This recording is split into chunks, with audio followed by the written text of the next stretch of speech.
Um, Hi, I am Catherine DeCristofaro. I'm a librarian for the St. Mary's County Library, and this evening we are privileged to speak with Dianne Freeman.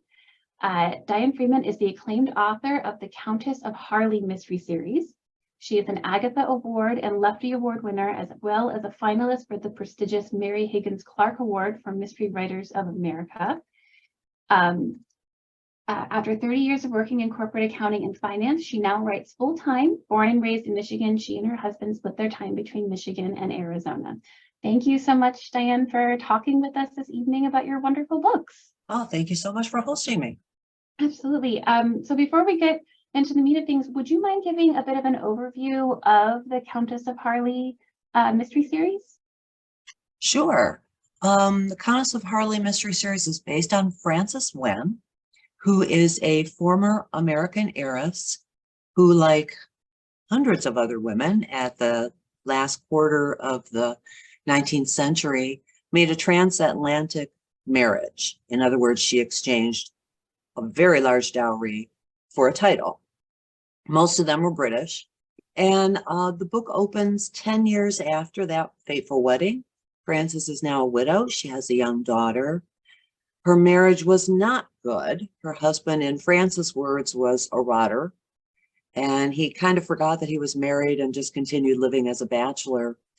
But Frances is just finished her mourning period and she is ready to kind of get out on her own. And thus the mysteries begin and the dead bodies pile up and crime happens and Frances has to kind of work her way out of it. Can you share a little bit where you first got the idea for the series? Yeah, I long ago, my mom was a fan of Edith Wharton. And one of the books that I read, most of them I just thought they were just so darn depressing, but I read The Buccaneers, and that really made an impression on me. I didn't know until many years later that those women, they were very fictitious, but they were based on real people. And so then once I found that out, I think the character of Conchita, this is the story is, if you don't know, it's four very wealthy American women who can't break into society, whether it be New York or wherever they're from. And they all go over to London for the social season and they all find husbands. And it works out the way it works out. All four of them have a different experience. And one of them, named Conchita, was actually based on Consuelo Isnaga, who is a real person. She was half Cuban, half Southern. Her mom was raised on a Louisiana plantation. So this was less than 10 years after the Civil War. So nobody was going to let her into their party. She was invited nowhere. She was a complete outcast. And then she kind of made her way into England, married, and ended up becoming kind of a friend of the Prince of Wales because her husband was a louse. But basically, once I got to realize that these were real people, it just started my curiosity and I had to know more. Who were these women that, okay, so you kind of didn't have a whole lot of choices if you had stayed in America. They were not going to make a good social match, but to just up and move to another continent without your family, turn your money over to this virtual stranger. You may have had a few dances with him. You may have known him for a few weeks, but he's a stranger. And then trust that he will treat you well. And a lot of times they really didn't. But I thought, my gosh, they were so brave. They were so courageous. And they were just taking such a huge risk that they kind of captured my imagination. And so I knew that one of these days when I was going to write a book, the protagonist would be an American heiress. And that's kind of where it came from. I love that. Wow, I didn't know any of that. Thank you. I didn't when I started either. Yeah. Would you mind, can you talk about the process of creating your characters and the plot? So you mentioned that you had this idea for the American heiress and the setting you wanted her in. How did you decide on the story and exactly who Frances would be?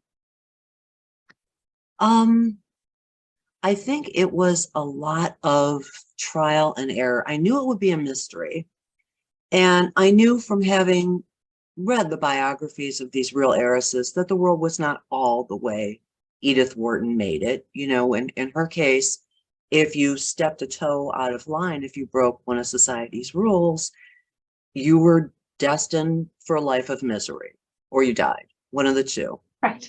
And it basically, they were harsh. They were really harsh. And I read them when I was quite young. So, but that was not the case. These women had a good time. These women succeeded in society, even if they didn't succeed in their marriage. And they ran big charities. They got involved in their husbands' political careers. They did a lot. So they had very interesting lives. So I thought, this is great. That's kind of the way I'm going to do it.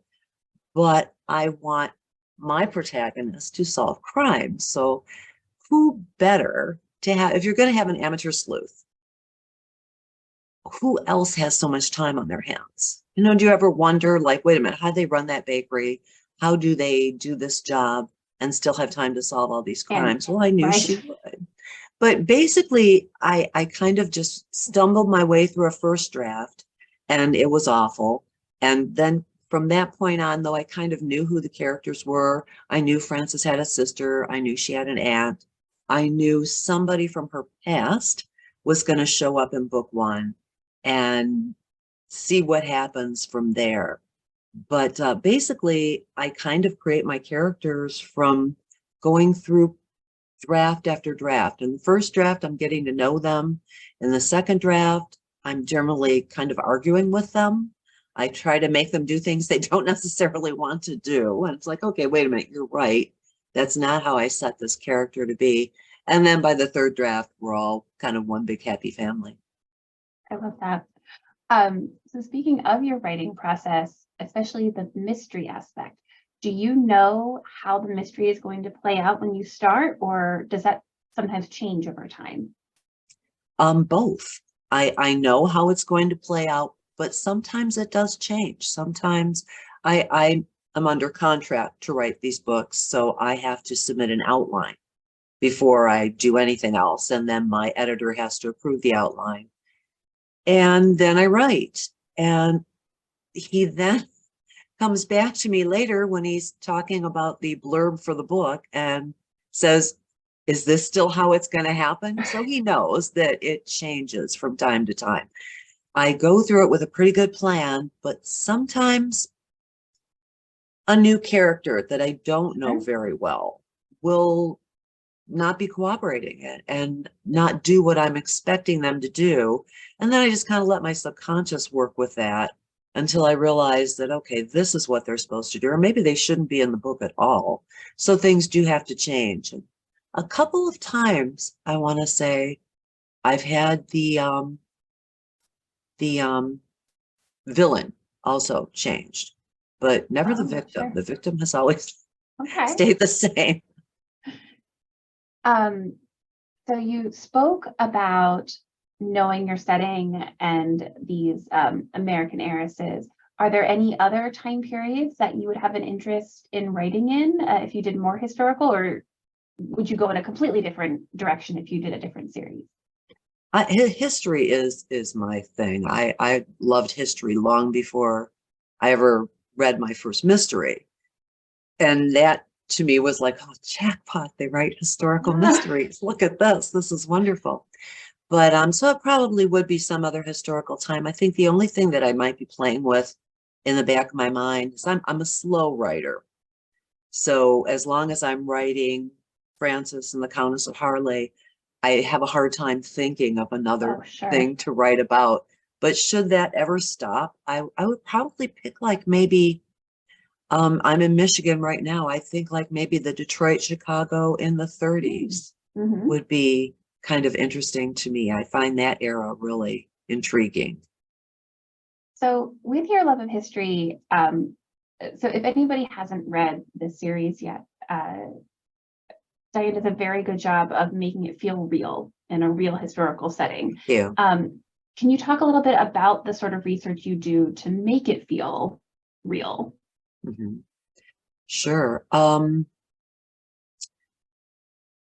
from the beginning, you kind of know already what I did with regards to learning about the various Yes. heiresses. And that was really fascinating. I do look for any books that I can. And because I go from house to house and have different offices, I always have to make sure my research materials are close by. And I have kind of a cool one to show you guys. I don't know if that's turning backwards for you. No, we can titled Americans. This is actually a reprint of a periodical that would come out quarterly. This one is from March of 1890. Wow. And it's so you just find little things like this. I actually found this on Amazon. And it lists all the American heiresses who have already made various matches and who they married. Then it's kind of like it's got a carefully compiled list of peers. Oh, wow. And these are the single men who are available. So in March of 1890, this was who you could pick from. And it doesn't tell you, you know, their age and their height or anything like that, but it does tell you what their title is and what their holdings are. And again, if they're available. So that's kind of an interesting thing. But yeah, I look for various books and you never know where you're going to find them. I traveled to England. One of the things that kind of helped me decide where Frances should live was just kind of wandering around through London. And I was at Hyde Park and then went down through Belgravia. And I just saw this little house on the end of what I would call row houses. They were the London townhouses. And it was as if they had room for just not quite another one. So they just popped this one on the end of it. And it was, these were all like 3-bay houses. This one was only 2 bays. And it was 1 floor shorter. And it just kind of, again, it captured my imagination. And I thought, wow, I wonder who lives there. But going to a place that you're writing about that you don't live in is kind of a big thing to do. So you kind of get the feel for one thing, how long it takes to walk from one place to another, but also just what it feels like walking those streets, even though it was 120 years ago, it still gives you that sense. I spend a lot of times in the British newspaper archive, not only for just looking up what kind of crime was taking place or what was happening during that particular time period that I'm writing in, because it's usually about 5 days in a specified month. And so I would like to know if some major thing happened that I don't mention because my characters ought to have known that that happened. And also things like how much did houses rent for? What did you pay a butler? That type of thing, how much things cost, what people did, what the duties were of some of these servants. It's really helpful to know things like that. So I spend a lot of time. You can go down these rabbit holes and really get caught up in them. But you do have to kind of make it feel like the reader is there. And you do a great job of sharing this information without it feeling like a textbook. You feel like you're feel like I've learned about Victoria, England, but I also don't feel like I'm reading. It's still so engaging. You do a lovely job. Oh, I'm so glad to hear that. Yeah, I often feel like, did I even put any historical stuff in there? Sometimes, because you as a writer, you research and you compile all of this information and you use maybe this much of it in the book. So yeah, it makes for good blog posts though, because any overflow, I can always just blog about it. That's perfect. And Emma will put a link to your blog in the chat so people can follow that. So could you, what was the process of getting your first book published? If I'm not mistaken, Countess of Harleigh Mysteries, that is the series that is. So what was that like, getting that into the hands of readers? It was amazing. And I have to say, I feel like I was very, very lucky. It doesn't happen this way for the most part. However, I will also say that I have been writing my whole life, but I just kind of wrote for my own amusement. As you said in my bio, I was an accountant for 30 years. And, You can only be so creative in accounting before you get into a lot of trouble. Pretty much everybody I worked with in that field either had a hobby that was very creative or very physical, because you also do a lot of sitting as an accountant. But mine was writing, and I would just, well, reading was the other half of that, but I would read for a while. It's like, oh, I think I'm going to write something. And then I'd write what I would now call a first draft. And it would be awful, but I got the story out and I just put it aside. So further on down the line, I retired from my job and I spent a year doing whatever I wanted to do and sleeping in and things like that.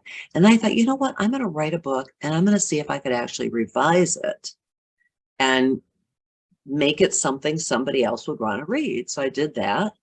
And I think just from having read so many mysteries, I kind of got the idea of how to plot one. And I used my family as guinea pigs. Do you want to read this? Do you want to read this?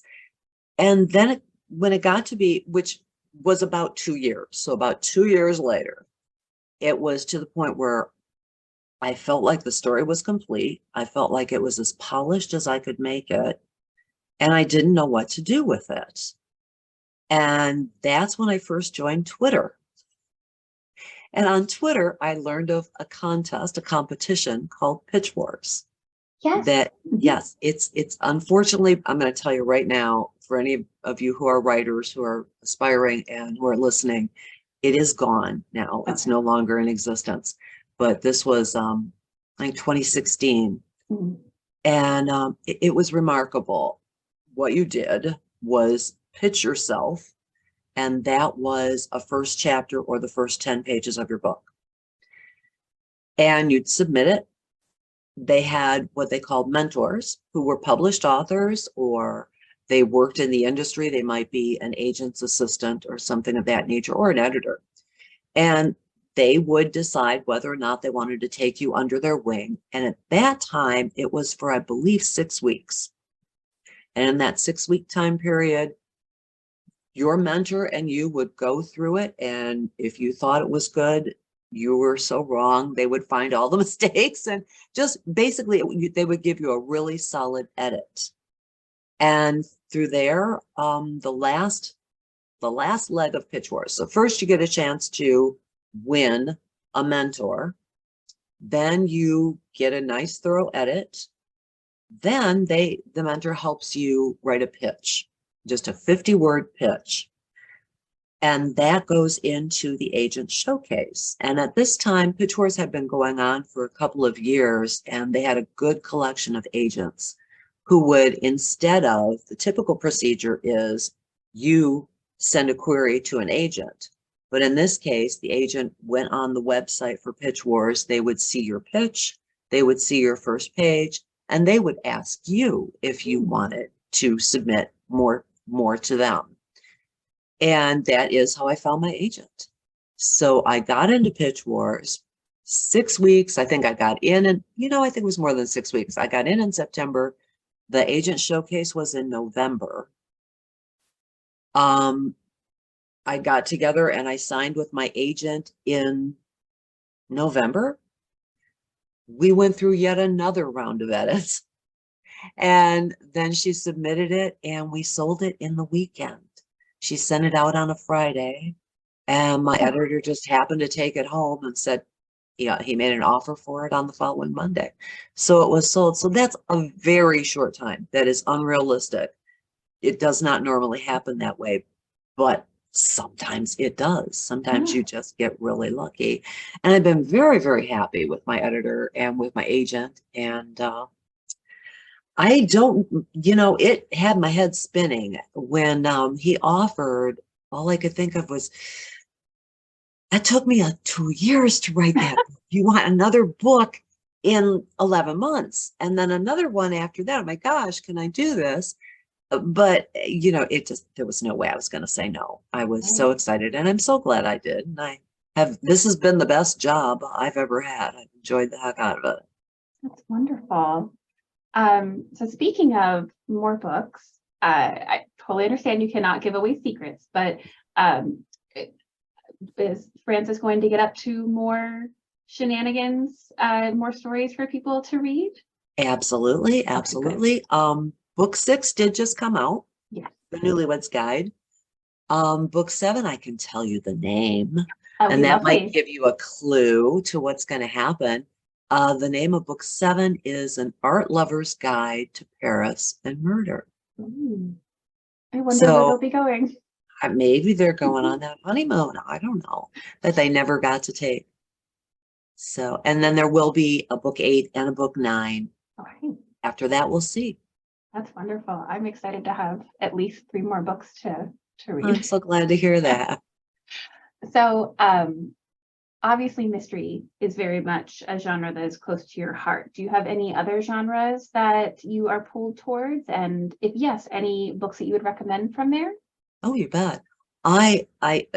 History, as I said, came first for me. I love anything historical. And when I am not reading historical mystery, I sometimes indulge in just straight up history, and anything by Eric Larson, love him. I've got one here that I just actually am like 100 pages into, Last Hope Island by Lynn Olson. If you haven't read Lynn Olson before, God, I love her. She just makes everything so real. I started reading this because I read Citizens of London, which was London, and then basically during the Blitz, but it was Americans, it was the French, and they all basically became citizens of London because they were all kind of tied together by that disaster that was going on. And it was just fabulous. But I do love reading just straight up history. Ooh, I got another one. Lucy Worsley is another. I'm a big fan of hers, any of her histories. I do like contemporary mystery as well. I like a good police procedural, like Margaret Mitsushima. And I'm much better with the authors' names than I am with the names of their books. No, that's great. Yeah. Mary Koa is kind of a new author. She's got a series that's set in Oregon. I can't remember the name of the city, Portland, Oregon. And then she's got another one that's coming out. Just book 2 is coming out. The first one is Hidden Pieces. The second one is Deadly Tides, and it's about a sheriff, kind of more rural, Northwest. It just really, she really has a good sense of place. And I just love reading her and Margaret Mitsushima. They both have that sense of place in them. Great, thank you. We always need new author recommendations, so that's Oh great. gosh, yeah. Let's see. Looking at my questions. Oh, what do you do when you hit that writing wall and you don't know where to go next for your stories? Yeah, you get stuck every now and then. As I said, sometimes characters won't do what you want them to do, and it takes a while for me to figure out why, But I like to walk, and I look at it as it's something I've been doing forever. I don't have to think about how to walk, it's not step, step, step. You just let your mind wander while you're out walking. And a lot of times in that mind wandering, the solution will present itself, but not always. It's really nice when it does, but it doesn't always. And that's when I kind of have to just either go on, or if I can't go on, just kind of leave it for a day or two. And again, let your subconscious kind of work on it. Those are my only 2. Thank God they've worked. That's good. But those are my only 2 solutions. Take a walk or forget about it for a little bit. But generally within a day or 2, the solution does kind of present itself. And it's like trying to remember somebody's name. If you just forget, just stop thinking about it, it will come to you. That makes sense. So I love how you refer to characters not always doing what you tell them to do. Yeah. I'm the author. You should do what I say. Are there any characters in particular that give you extra trouble on the page, or does it jump around? They're usually a new character. Oh, okay. I can tell you one thing that's kind of weird is Aunt Hetty familiar with her. In book one, she is the chaperone, essentially, who brought Frances's little sister to London for her London season. In the first draft, she was a 25-year-old male. And it was Frances's brother, but I had to keep sending him away, had to keep getting him out of the plot because he just didn't belong anywhere. And then it dawned on me that he was just the wrong character. It's like, nope, this is, you need an older woman that is perfect for this particular job. And it's usually something along those lines. Sometimes even with Frances, I'll have her getting very angry about something. And it's like, wait a minute.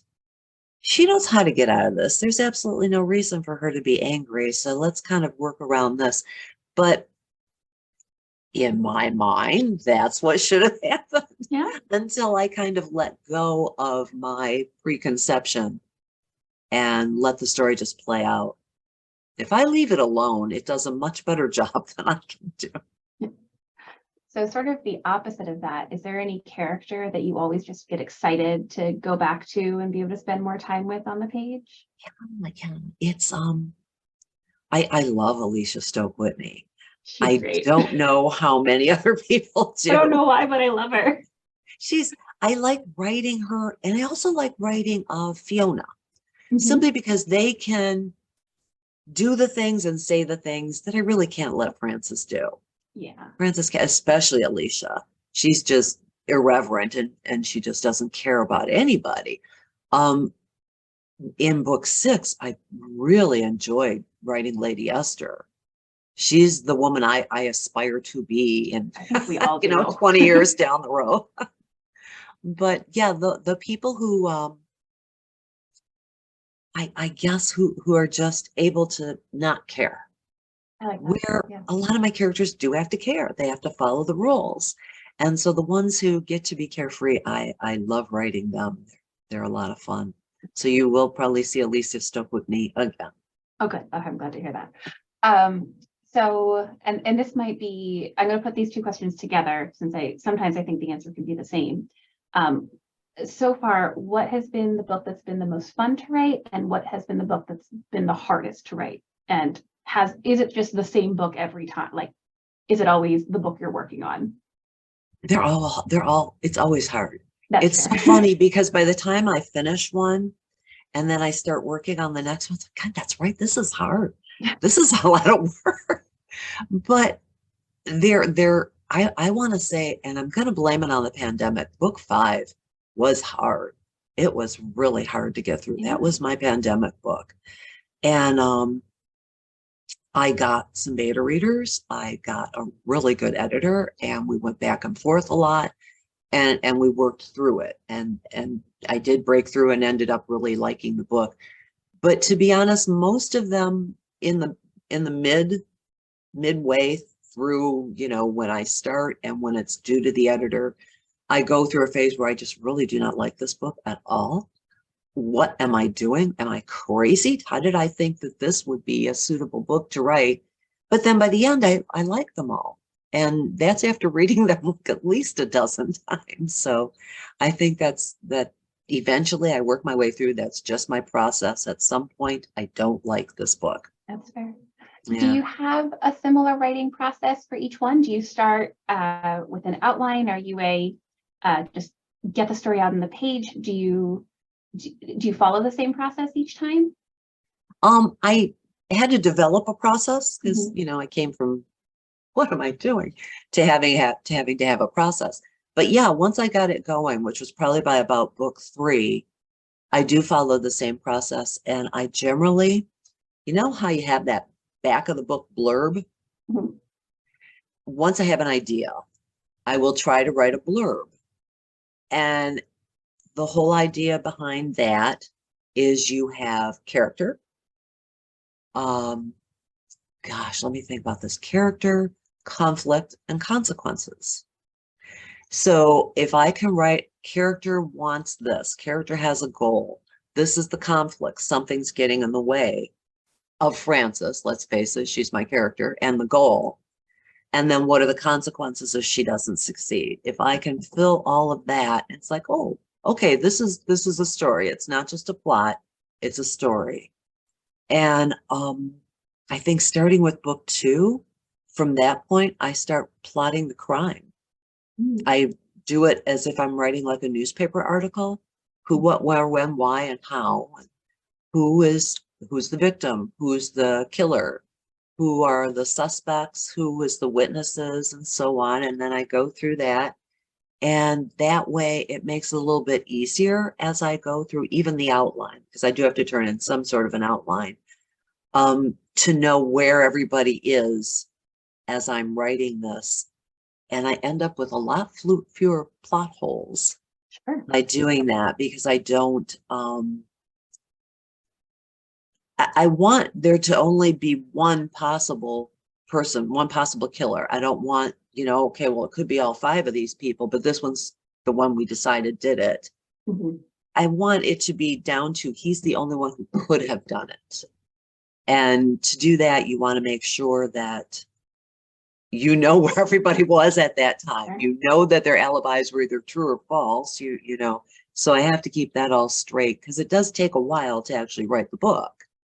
So I have to go back and say, well, wait a minute, where did I put that person? So that kind of helps me out a lot. So I have that. I use the crime outline, or the crime plot, is my cheat sheet. And then I just sit down and write. Do you have any favorite mystery tropes or situations and settings that you like to read yourself in books, or that you particularly enjoy writing, or any that just are not for you? Well, both for reading and for writing, I love the amateur sleuth. Mm-hmm. It's probably because I like history.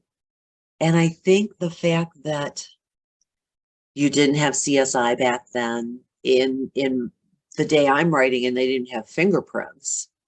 They knew, they had some tests. They knew enough to take photographs of the crime Mm-hmm. scene, things like that. But it's all things that an amateur could develop those talents.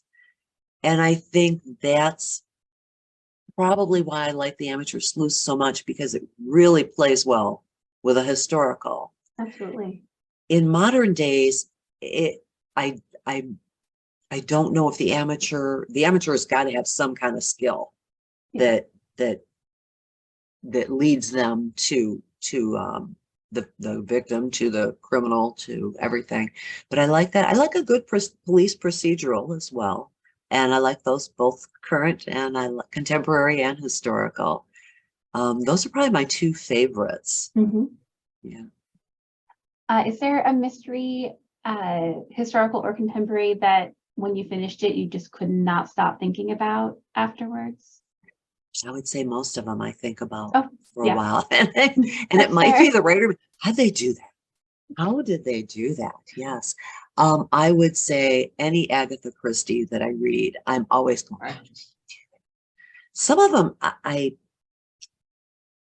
it's so tricky. And I do feel like a lot of times when I read a mystery, I'm just along for the ride. I am Mhm. not trying to solve the crime. But with hers, I try to solve the crime. And it's because it presents such a challenge. And most of the time I don't. And so, yeah, when I read an Agatha Christie, it's like, how did she do that? I swear she cheated. Why would she think that I would do that? Or why would she think that I would suspect that person? And Crooked House is probably the one that just, I was so enraged, and I'm not going to give it away to anybody, but it was just like, are you kidding me? Are you kidding me? So those of you who have read Crooked House know what I'm talking about. Those of you who don't, I would recommend you get it, but be prepared. I feel like I don't know if I want to read it now or if I'm a little nervous. It's just, you will be shocked. Okay. But that's Agatha Christie. Yeah. That is how she does that. So I think the Lady Harleigh, Countess of Harleigh Mysteries would be delightful as a show or a movie. Oh, thank you. If that ever happened, is there an actress, or just a certain person that you have in mind that you'd be like, yes, this is exactly who I would picture as Frances? It's kind of funny. No. That's okay. But that it was. I watch plenty of movies and TV, but I really just don't know actors and actresses. That's And I fair. never really cast my characters. But a few months ago, gosh, it might be like a year ago now, someone said, I really see Emily Blunt as Frances. And I just went, wow, now I can't see anybody but Emily Blunt as Frances. It's like, wow, that's a really good choice. So yes, I see Okay. Emily Blunt as Frances. I have no idea for George. I always, in my mind, I think of old movies. So these people aren't even Yeah. alive anymore, but I think of like kind of a Cary Grant Yes. type for George, that insouciance, that type of attitude. But no, I don't. And I hate to think too much, fantasizing about Oh, let's sure. make a movie out of this, just because it's like, I'll be so heartbroken when they don't. That's fair. Um, your covers of your book are just absolutely lovely. The illustrator does a wonderful job. Did you He get really to have does. any say in the design? Surprisingly, I do. It's, Wonderful. I guess that's not that common, but they send mine out to an artist, and they did right from the beginning. So it started off with me doing I sent my editor clippings of old cartoons from the 1890s and said, it's like this person, and they're standing by a staircase and blah, blah, blah. And what she came up with was just exactly had that kind of whimsical Mhm. attitude towards it, which I went, oh my gosh, she's just so perfect. And from that point on, I'm they request that I come up with one or two cover ideas, and then it puts the pressure on me as I'm like, wait a minute, I'm no artist. But so yes, they've implemented my ideas every single time. This last one, I try to explain it in words, although I will, include a picture or something. For Fiance's Guide, we had some friends over, and we basically kind of did a reenactment of the cover. Oh, And so I actually was able to send him pictures of that. So that was good. that's Oh, amazing. it was so much fun. We had a blast with that. The most recent one I had to describe in words because I just really didn't have a picture. Mhm. And he didn't get it, and he didn't get it, and he didn't. I don't understand what you're trying to tell me. So, okay, you're forcing me to send you my stick figures. And so I sent him my stick figures. Like, don't laugh at me. And he got it. So it was okay. At least he understood that. So I have not seen that cover yet. Hopefully they will not be stick figures, but it's a different challenge because I am no kind of artist at all. Will that be for book 7? That would be for book 7. All right, I'm excited to see the cover and then imagine the Me same cover with too. stick I'm figures. excited to see it too. That'd be beautiful, I'm sure. Let's see. Semi-related, did you have any say on your audiobook reader? She does a fabulous job with all of the accents. I've heard that she is wonderful. I've listened a little bit to book 1. I don't usually do audiobooks. Mhm. From my publisher does not do audio in-house. Okay. So they sell that as, they call it a sub-right. So another company comes in and does the audiobooks, and that kind of takes me out of the picture. So no, I don't have any say, but I'm really, really happy. They had okay, I can't remember. Oh, Hightower. I think they started off as Hightower, and then they merged with another company. Oh, And okay. that was for just happened to be at the same time as my book 3 was being recorded for audio, and they used somebody else. Okay. And the complaints started rolling in. And there was nothing wrong with her, but she was just different. And we did tell Recorded Books that people are not happy, and they re-recorded the book using Sarah Zimmerman. Yeah, she's great. So I got her back, and now it looks like I have her as long as she's willing to do them. That's wonderful. I'm sure any audiobook reader who knows that an author was like, please come back, that they're going to be like, yes, yes, I will continue recording for you.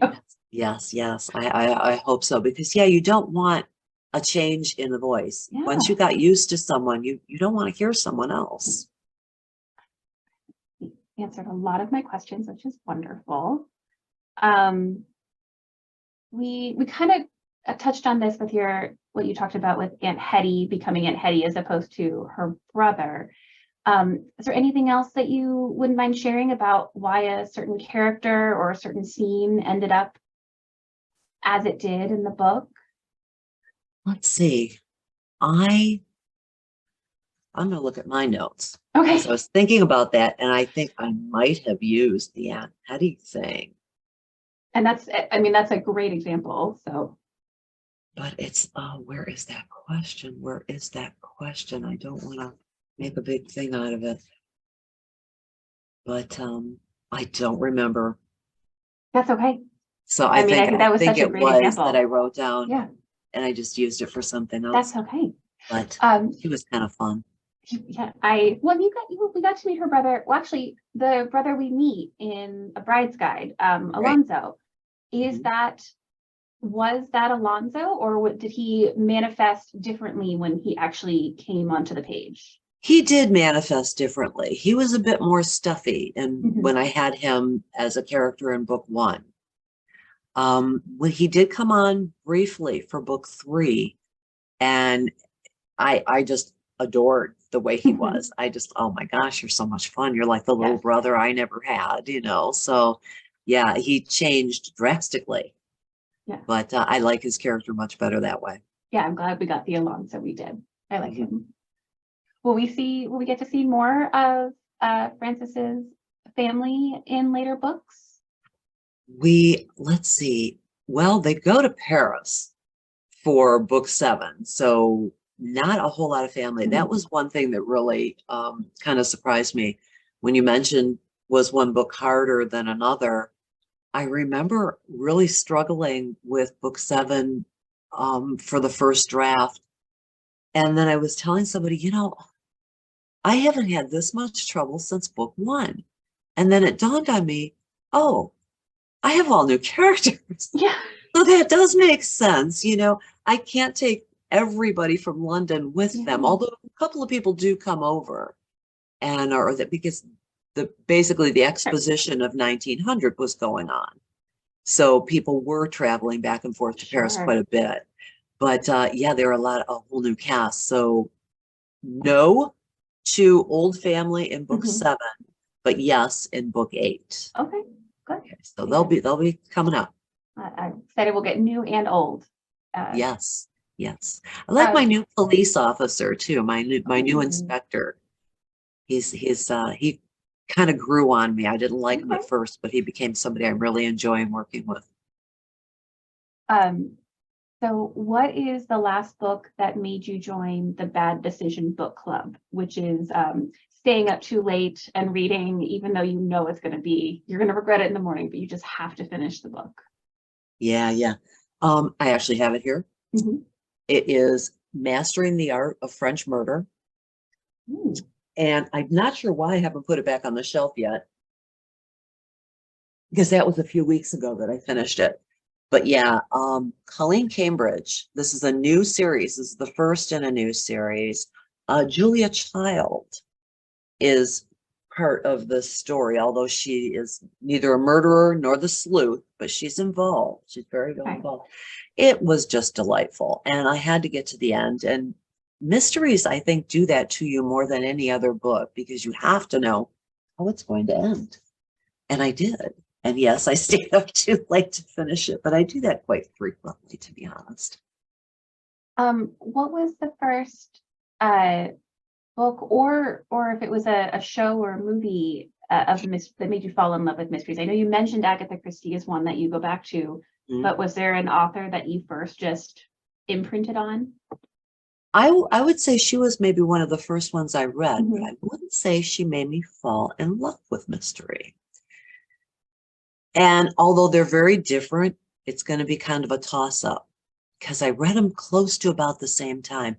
But my first Anne Perry novel, again, it was probably the first thing where I said, historical mystery. I didn't know this was a thing. This is wonderful. And her characters, it's kind of like part police procedural, but part amateur sleuth, because this is the Charlotte and Thomas Pitt series. And it just entranced me. But then even more was a few years later, you may recall this, The Secret History of the Pink Carnation. Yeah. I can't remember the author's name. Oh, shoot. It starts with a W, I know that. Lauren Willig. Yes, Willig, Yes. Willig, yes. I almost said Eloise, the character in the modern day. Sorry. That would have been forgivable. Yeah. But yeah, it was just such an adventure, but yet it was a mystery. Mm-hmm. And the whole series, I could not wait for them. Those were my pre-order books. I couldn't wait for them to come out. So yes, that's what made me fall in love. So a bit of adventure. And then the kind of police procedural amateur sleuth combo just roped me in, and I have never looked back. I've then looked for every historical mystery I could find. Wonderful. Would you have any recommendations for somebody who was new to the genre of mystery, that if they didn't know where to start, because there are many, what's the first one they should grab? Okay. I actually did a little chart. Oh, great. Please. As I thought about this, and I went, well, wait a minute. As a librarian, you know how many different subgenres of mystery there are. I love that. So I thought, well, I would have to ask them a question. So I came up with 3 questions. Mm-hmm. And you just have to make a choice of contemporary or historical, mm-hmm. and then amateur or professional, and then suspense or a puzzle. Do I get to do this like right now? Go ahead. Okay. Yep. All right. I'm going to start with historic. Should I answer all 3 questions? Yes. Give me one okay. from each. So you can answer them on as we go. Contemporary or historical? I'm going to say historical. Okay. Amateur or professional?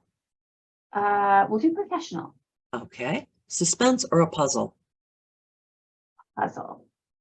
Okay. So you are 246. 246. Oh. Karen Odin. Okay. Again, I'm picking somebody who's not like a national phenom, her most recent, I think. I think this is actually the first in the series, Down a Dark River. Okay. And it's about the Thames River policeman. Ooh. It's a little dark, mm-hmm. but it's also just delightfully written. Karen writes in just a beautiful language. So yes, if you are looking for historical with a professional sleuth and a puzzle, you are looking for Karen Odin, Down a Dark River. I don't know the name of the series, but that's book 1. And book 2 is out too. So if you like book 1, then you can go right to book 2. So if I said an amateur sleuth but kept the other 2 the same, historical and a puzzle, what would you have recommended? So that's 2, 3, 6. Me. Well, I mean, so I didn't say that first because I was like, well, that's Dianne. I already read those. Okay. If you've already read all of mine, you could opt for Colleen Cambridge. Okay. That takes place in 1940s post-war Paris. Okay. So that's always kind of cool too.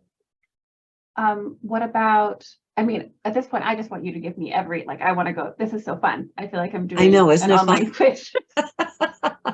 Should we try a contemporary? Yes, let's do a contemporary, a amateur, and a suspense. Oh. 1, 3, 5. Oh, I think you're gonna like this. Everybody should like. I love this. Tracy Clark. And I would go for the first in her Cass Raines series, which was called Broken Places. Takes place in Chicago, kind of gritty Chicago. And Cass Raines is a former police officer who got hurt really bad. And she is recovering. So I'm calling her a non-professional. I would call her an amateur. And she's trying to solve a crime within her own neighborhood. Really get a fantastic grasp of real Chicago. And I love it. Next, should we do another one? Yes. Would you mind when we are all done here snapping a photo of this chart so that I could I will share it with absolutely do people? that. I'm still going to keep doing this, but I just know that people are going, I feel like they're probably frantically writing down yes, I want amateur, but no, I want contemporary. Yeah, I can absolutely put that in there. Okay, I want to do a contemporary amateur puzzle. Oh, again, these are all the people I love. So of course Julie Mulhern. She writes the Country Club Mysteries, and she's on like book 14 now. But the first book in that series is called The Deep End. And it takes place I'm calling it contemporary, but it takes place in the 70s. Sure. So some might say historical. And in Kansas City, ritzy neighborhood, think of like Desperate Housewives, if you remember that TV series.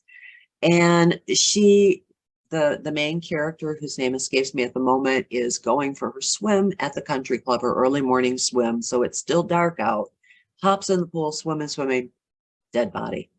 Oh. So that's what Deep End is all about. It is really humorous. I just love it because it just always makes me laugh. You go flying through each book. That would definitely keep you up reading, just because it's going so fast, you don't even notice the time is going by. So Julie Mulhern. So I think let's see. I'm thinking, who do I have left? I would say, yeah. How about you answer what you would pick if you were just picking a book for tomorrow, your 3 answers, and then I'll get the chart for the rest of them for everyone to see. It would be historical, amateur, and suspense, more of a suspense. And I went for the Molly Murphy series by Rhys Bowen. Oh, I love Rhys Bowen. Mm-hmm. So that would be it. But I think we've gotten almost all of them. And yeah. That was delightful. I've never had an author answer that question so creatively before. Well, I just knew I couldn't answer it without asking more, You're right. If somebody came up and said, I need a book, I'm like, well, let's find out what book you need. Mm-hmm. Yeah. So we do have a few questions that people have submitted. I'm going to pull those up. Let's see. Some of them might be ones we've already answered. So sure. Let's see. So one question I know the answer to, and I'll let you, because the person asking hasn't gotten all the way there yet. At least somebody said, I just started book 4 and really enjoy the series. Particularly, I love the character of Aunt Hetty. Does Aunt Hetty have a chance at a happily ever after? Of course, she's a chance. I haven't written her happily ever after yet. Let's put it that way. But yeah, things are still going as the book goes along. And she's pretty happy to begin with. Yeah, I love it. But gosh, this is terrible. I can't remember her boyfriend's name. Isn't that awful? Oh, Gilliam. Gilliam, that's right. Yeah, I like him for her. I really do. And so yeah, I think things might just work out. Let's see. So somebody asked, who are some of your favorite authors that you've read today, which I think we definitely touched on. But they also wanted to know, do you ever engage with other authors that write similar books as yours? Are you part of an author community? Yeah, nothing like really official. There's actually quite a few of us right here in Michigan, and that's true in Arizona too, where I am. And we do events like this when we can together, because it's so much fun to talk to each other. And we'll also just go out to lunch and just talk. And it really is. Authors are fun to be when you're an author. I don't know. It's nice to have that group that has that in common with you, because nobody else really knows what it's like. Sure. You know? That makes sense. Let's see. And somebody had asked, oh, were you a mystery reader growing when you were like little? Were you a mystery reader? And if were any books that when you were much younger that you still love now? You know, I want to say that I still gravitated towards history, even Mhm. as a kid. One of my favorites, and wasn't, well, it was kind of history. Edward Eager, I think is the author's name. I don't know if you're a children's librarian or if you recognize that, or if you could correct me if I'm wrong. But I remember the first book of his I read was Half Magic. Oh, yes, yes, Oh, okay, yeah. yeah. And then The Knight's Castle, which took me Mhm. all the way back to, chivalry days. And boy, there were I think seven in that series. And it was these kids from, I don't know, I want to say the 50s That sounds who, right. Yeah. who traveled back in time, or they traveled forward, or they did various magical, they were a blast. And his books were awesome. So I remember those as a kid, and they are not really mysteries, but they were more adventures. Yeah. Yeah. And then the last isn't so much a question, just some lovely compliments. So I will share them with you. She Oh, said, I love your stories and appreciate the setting and the historical facts that are revealed through the stories. Frances is brave and has overcome so much from her disastrous first marriage. George appreciates Frances for who she is and allows her to be her own person, which, yes, I love how yeah. George never tries to make Frances anybody other than Frances. He really appreciates who she is. I Yeah. think he knows her very well, and that helps. Yeah. Well, Thank you very much. I appreciate that. yeah, it was such a lovely way of putting it too. Yeah, Diane, it's been such a joy to talk to you about your wonderful books. Thank you so much for taking time with us today. I loved it. And thank you so much for listening to me, for Of hosting me. course, I it was really, I wonderful. enjoyed being here.